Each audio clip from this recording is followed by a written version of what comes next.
तो नमस्ते प्रणाम स्वागत बरुआ सबके राइटर केपी राज के चैनल पर। और सब बताइए आप सब कैसन बानी।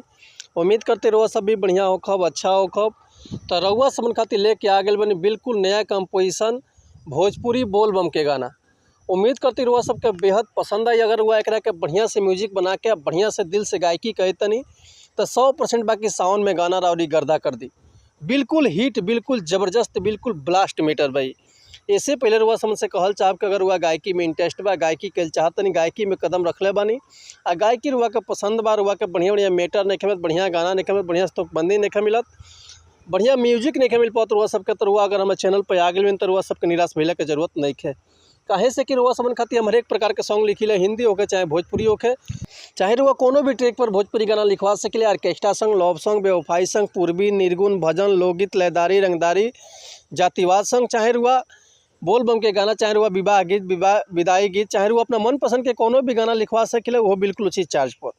तो ऐसे कहल चाहब रुआ सबसे कि रुआ अगर हमारे चैनल पर नया बानी, चैनल पर पहला बार आयल बानी तो चैनल के लाइक कर दी, सब्सक्राइब कर दी, बेल आइकन प्रेस कर दी, ताकि कोनो वीडियो अपलोड करी तो सबसे पहले नोटिफिकेशन रुआ समन के मिले। अगर हुआ सबके वीडियो अच्छा लगता, गाना अच्छा लगता तो एगो प्यारा सा कमेंट कर दी। चलिए देर ना करते हुए मैटर देखल कैसे बा, का के लय बा, का कर धुन बा, ई रुआ सबन के हम गा के बताओ। तो उम्मीद करती रुआ सबके बेहद पसंद आई। तो चलिए देखिए आज के गाना कैसे बा।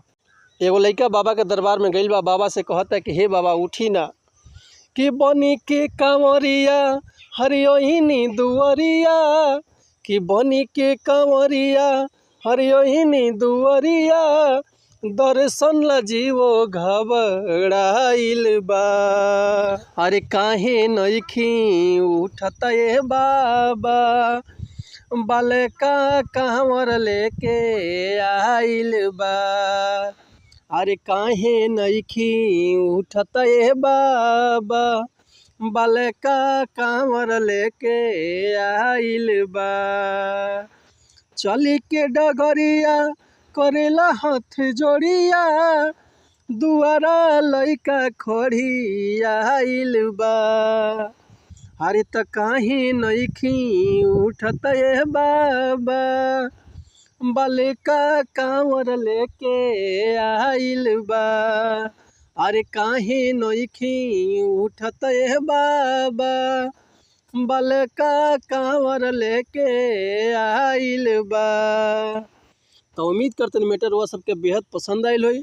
अगर ये गाना के रुआ फुल लिखवाओल चाहते हैं तो डिस्क्रिप्शन में हमारा कॉन्टैक्ट नंबर बा, व्हाट्सअप नंबर बा, रुआ कॉल कर सकले या व्हाट्सअप कर सकले, रुआ के बिल्कुल उचित चार्ज पर फुल गाना मिल जाए। एक और बात रुआ सबसे कहल चाहब कि अगर हमारे गाँव में कोनो मिस्टेक होता तो भैया क्षमा चाहता नहीं ऐसे कि हम गायक तो ना है, हम तो राइटर रुआ समझ के खाली बता सकिले, समझा सकिले। ये रुआ ऊपर डिपेंड करते रहो, जितना बढ़िया से गायकी करब उतना बढ़िया से गाना रहा मार्केट में ब्लास्ट करी। तब मिलत है नेक्स्ट वीडियो में कुछ नया गाना, कुछ नया धुन, कुछ नया कंपोजिशन लेके। तब तक ले रुआ सबसे अनुमति चाहता नहीं। अगर रुआ कोनो भी तरह के म्यूजिक भी बनवाल चाहते हैं तो बेहिचक कॉल या व्हाट्सअप कर सकता नहीं।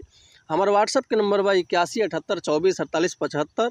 तो रुआ एनी टाइम जब भी मन करे तब भी व्हाट्सअप कर सकेले और रुआ का बढ़िया से बढ़िया म्यूजिक हम अलग से मिली, वो बिल्कुल उसी चार्ज पर। तब मिलत है नेक्स्ट वीडियो में। तब तक के लिए नमस्कार, प्रणाम, जय हिंद, जय भारत, जय भोजपुरी समाज, हर हर महादेव, जय शिव शंभु, जय माता दी।